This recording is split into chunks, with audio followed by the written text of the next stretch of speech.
Hello viewers मु रंजन आपण मानक स्वागत करुच्ची मोर यूट्यूब चैनल रंजन महानंदा को। तो यही वीडियो रे आम एसएससी जीडी रो 2021 वैकेंसी जो बाहरी तार इंफॉर्मेशन विषय रे किछि आलोचना करिबा। तो एसएससी जीडी रे टोटल वैकेंसी हेउछि 25,271।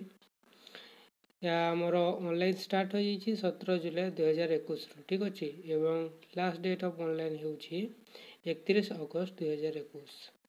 तो यही एसएससी जीडी रो वैकेंसी योग्यता हेउछि 10th पास आपण जे कोनसी बोर्ड रे 10th पास करितबा दरकार एवं यह एक सेंट्रल गवर्नमेंट जॉब ठीक अच्छे।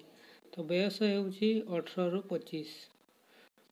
25 वर्ष बयस सीमा रही जथा कि आमर 1 अगस्त 2021 पर्यंत आपण को 18 रु 25 वर्ष हेबा उचित। जार आमर 1 अगस्त 2003 रु माने कौन ना आमर 2 अगस्त 2098 रु 1 अगस्त 2003 मध्य जदि आपण जन्मग्रहण करिसेंती तेबे आपण को 18 रु 25 वर्ष हेउथबो। तो विभिन्न कैटेगरी विभिन्न आमर एज रिलैक्सेशन रही जथा ओबीसी 3 वर्ष एज रिलैक्सेशन रही एसटी एससी 5 वर्ष रिलैक्सेशन रही आमर जो अच्छा एक्स सर्विस मैन से रही ठीक अच्छे। तो एग्जाम फीस आमर 100 टंका देवा पड़ी था आमर एसटी एससी फीमेल कैंडिडेट को फ्री फीस नि जाए ना मागणारे फॉर्म फिलअप होता है। तो टोटल वैकेंसी अच्छी आमर 25,271 यह परवर्ती काल में बढ़ी पारे बोली आशा करा जाउछि ठीक अच्छे। तो एथि आमर मेल कैंडिडेट रही 22,424 पोस्ट एवं फीमेल कैंडिडेट रही 2,847 पोस्ट। तो हाइट आमर महिला मानक 157 सेंटीमीटर होता बेले पुरुषों 170 सेंटीमीटर रही एवं पहाड़िया अंचल निम्न वर्गर पुरुषों आमर उच्चतार किसी तफात देखा मिली था ठीक अच्छे।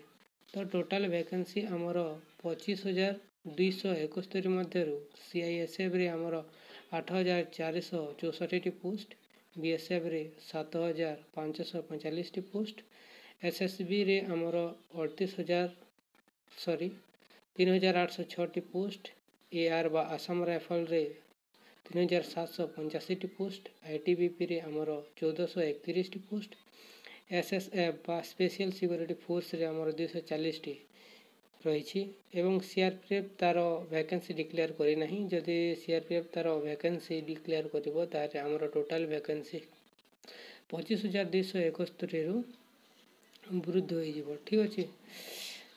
तापरे आमर फिजिकल रे कौन मेल कैंडिडेट 5 किलोमीटर जावाक पड़ो 24 मिनिट अतिक्रम करने पड़ो 5 किलोमीटर एवं फीमेल कैंडिडेट मानक 1600 मीटर को 8.5 मिनिट अर्थात 8 मिनिट 30 सेकेंड रे अतिक्रम करने पड़ो। तो एनसीसी आमर एनसीसी जो मैंने करथिले तांको पे एनसीटी मार्क्स रही यथा जहाँ पाखरे एनसीसी सर्टिफिकेट रही से 5 मार्क्स एनसीटी मार्क्स दिज्व बोनस मार्क दिज्व एनसीसी बी सर्टिफिकेट मान जहाँ पाखर अच्छे से 3 मार्क्स दिज्व एवं एनसीसी ए सर्टिफिकेट जहाँ पाखर अच्छे 2 मार्क्स इनसेंटिव भाव में दिज्व ठीक अच्छे। तो ये तो गला आमर ये जो फिजिकल एवं ये विषय रे तापर आम पढ़ा आमर पेपर जो 100 मार्क्स पेपर रहिबो से आमर 1.5 घंटा समय दिज्व 1 घंटा 30 मिनट आप 100टी प्रश्न पत्र उत्तर देवाई पड़ो। नेगेटिव मार्किंग रही 0.25 1/4 नेगेटिव मार्किंग रही आमर प्रथम एग्जाम टी हूँ ऑनलाइन कंप्यूटर बेस्ड एग्जाम हम। तो कौन ना GK reasoning math English over Hindi आपण जो लैंग्वेज प्रिपेयर करते से 25 मार्क मैथ रु 25 मार्क रीजनिंग रु 25 और जीके रु 25 मार्क यहपरी भाव में टोटाल 100 मार्क्स एग्जाम देवाई पड़ो।